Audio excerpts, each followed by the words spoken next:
Aujourd'hui,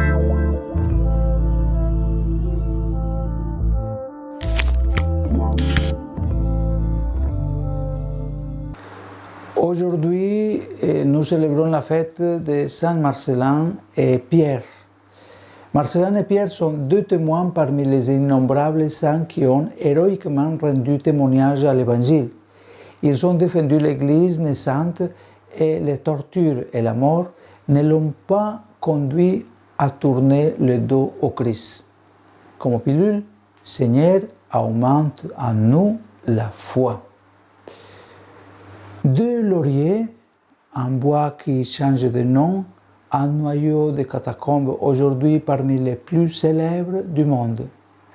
Ce sont là des traces d'une nature désormais disparue qui résiste dans la tradition écrite et des pierres qui résistent au siècle et donnent solidité à cette tradition.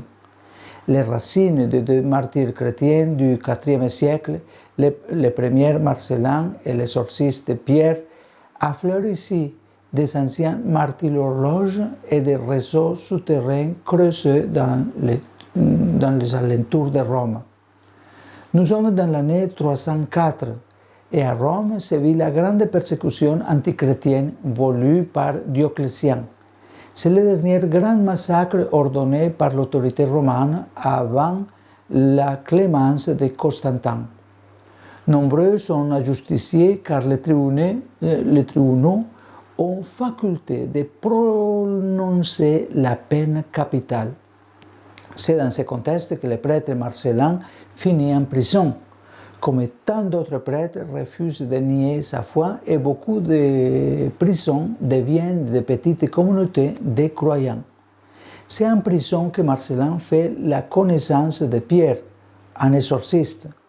Ensemble, ils annoncent le Christ et de nombreuses personnes se convertissent et demandent le baptême.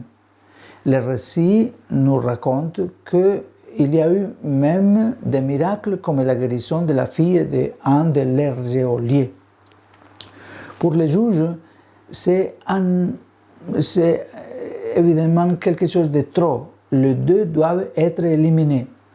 Ici, l'histoire devient plus certaine grâce au pape Damas Ier qui la raconte quelques décennies après les faits.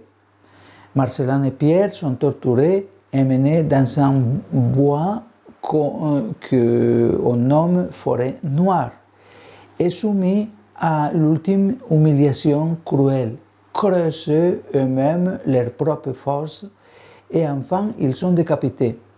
Selon la loi, justice est faite et le choix du bosc est une ultime astuce, cacher pour toujours le lieu de leur exécution. Erreur de calcul. Une matrone romaine, Lucile, parvient à savoir plus tard le lieu du martyre.